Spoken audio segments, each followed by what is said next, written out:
I'm Laurie Fieldman, very proud to be from the Les Turner ALS Foundation in the Chicago area. Also extremely happy to be back with you this year. I could not make it last year, so thank you for having me.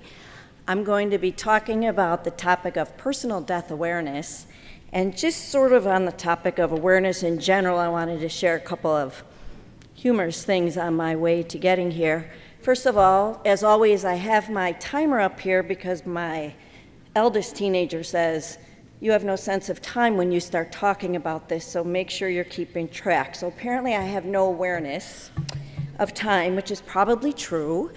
My middle one had a lot of awareness about the bags of chocolate sitting on my desk Tuesday night, so that almost didn't get here. Then there's my 12-year-old daughter who, when I put on my new shoes, thinking they were kind of nice for the conference, she said, I said, "You don't like them?" She went, "Mm." So apparently I have no style awareness. However, I came here with all of you to talk about death awareness. This we all know about. That is not just me, that is everybody. Okay. So, there's my contact information. I also am a clinical social worker.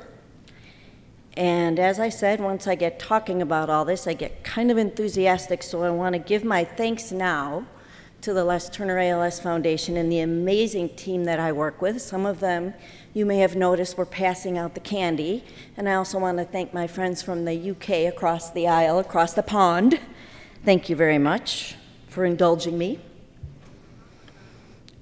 So as I was looking for other sources outside of my own clinical experience to do this work on, or to do this work with, I found that almost every other presentation or piece of information I found was taken from a book called A Personal Death Awareness, and one particular presentation also had some additional information by Laurie Anderson, and I don't know those people, but in looking for this type of information and finding so little of it, I mean, there is more research on it now, but more anecdotal type of accounts that I could weave into this discussion, they all seem to be based on the same thing, which gave me even more fuel to my fire for setting up this conversation.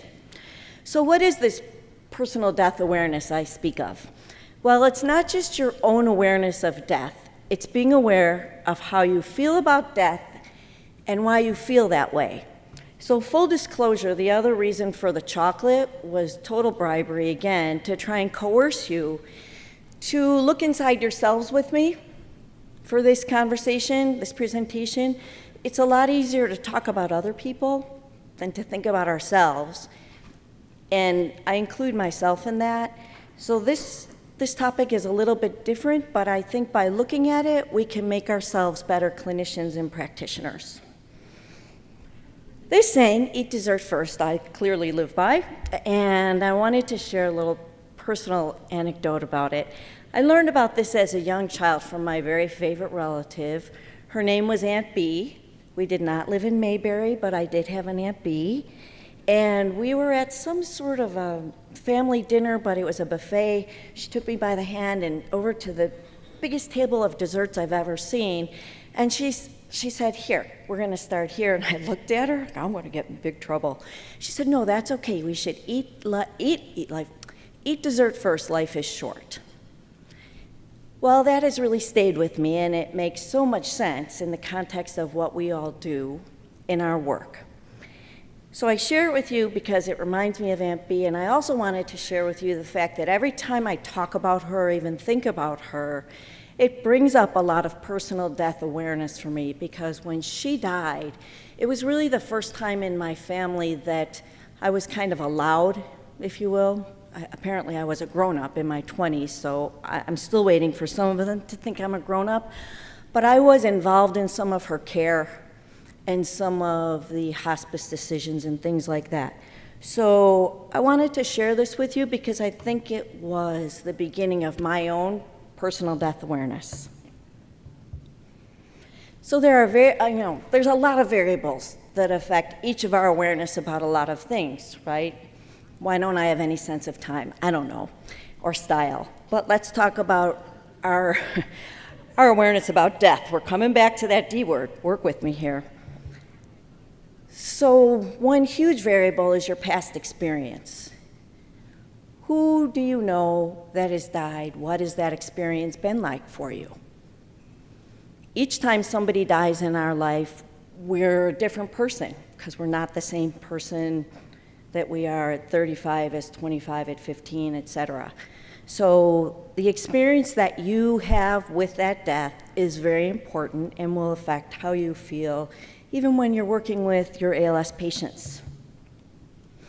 Your own physical being, well-being or being, depending on how it is on a given day, will also affect how you're feeling about the issue of death at any given time.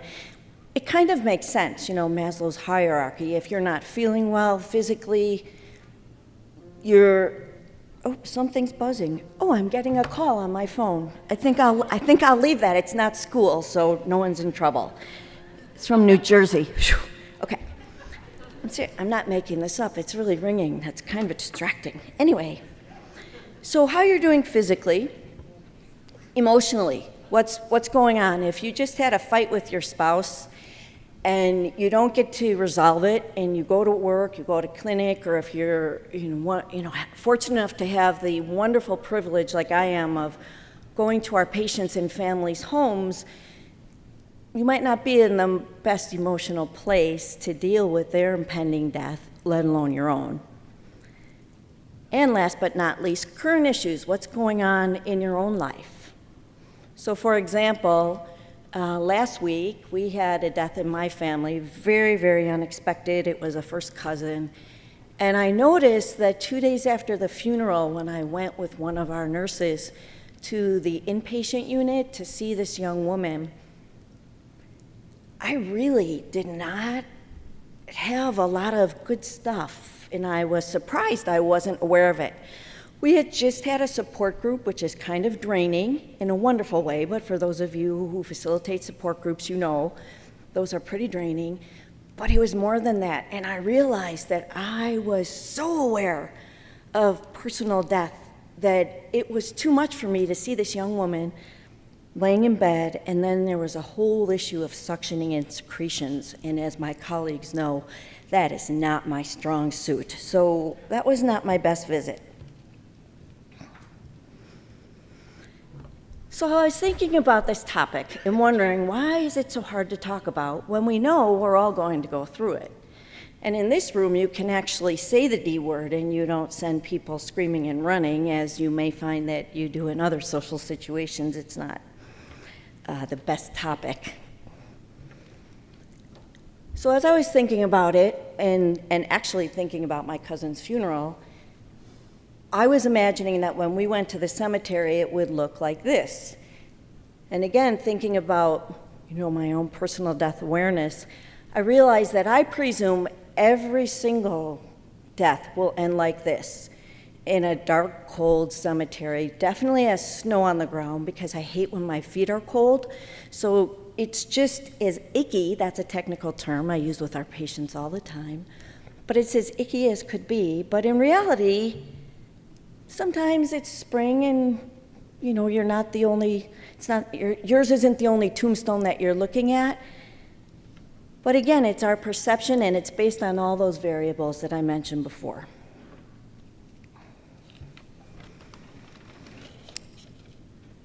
So as you can see here, I think that fear of the unknown, which is death, okay, and I don't mean to, definitely don't mean to offend anybody with anything I say, because we all have our own beliefs about the dying process and what happens after that.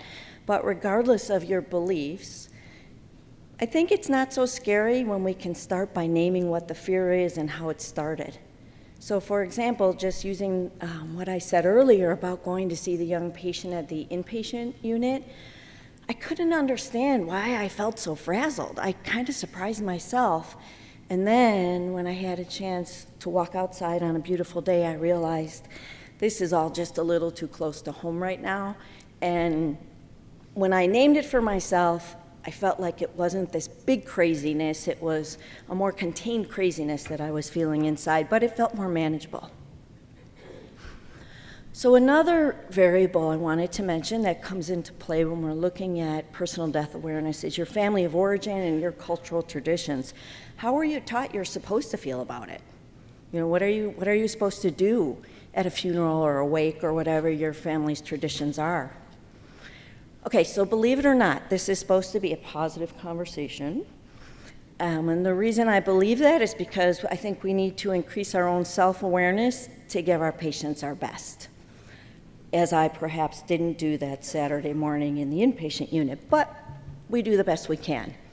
So I know in your mind, you're probably running from this, and that's, well, I don't have red hair, but that's kind of me saying, no, come back. We're going to talk about this for a few minutes together, because where else would you do this? Where else would someone ask you to look inside? So what I wanted to ask is if I could just have a show of hands, if this hits you, if we say things like, I'm afraid of nothingness. Does that feel scary to you? That feels scary to me too. I put all the ones from this huge list that you can bet I'm raising my hand for everyone. Okay. I'm afraid of abandoning the people who depend on me. That's huge for me. I have a special needs daughter. That's huge. Of making those who love me unhappy. Don't we see that with our patients too, let alone ourselves? Of losing those that I care about. I can hardly even read that one without my voice shaking because, I'm doing the presentation and this is still emotional. Of not having time to make amends. Maybe. Of death being the end of feeling and thinking. Depends on your beliefs, I think, right? I think we see a lot of this with our patients, but in terms of ourselves, I think it's really scary to lose control over what's being done to my body. I've had that happen in a surgery, so I'm terrified. Of being helpless and completely dependent on others. Ooh, we're a very independent thinking society, so that's very scary. Of the physical pain of dying. Okay, of dying suddenly and violently. Yeah, I'm still a little scared of flying. Taking a long time to die. Some of our patients, yeah, see. And of dying alone. Okay. All right, so this is some pretty stuff, thank you, some pretty stuff tough that we're looking at.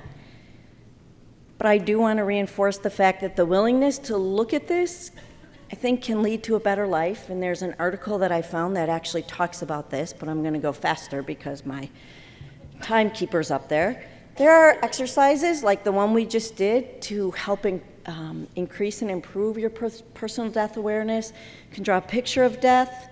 You can write your own tombstone. That one I'm going right through because that's scary to me. You can write your own obituary. I look at that and I run. But we do have to, as a group and individually, try and find the silver lining in the work that we do because we don't have survivors. So right now it's quality of life that we're all trying to have for ourselves as we do this work with others. Click. I'd like to end on an amazing and what I think is inspiring poem. I know you're up there. It's called The Dash, and I don't have it up there because at this site, at this link, the author specifically asks that you don't write it, but it's okay if you read it. So I'm going to do that as soon as I put my glasses on. Okay, this is by Linda Ellis.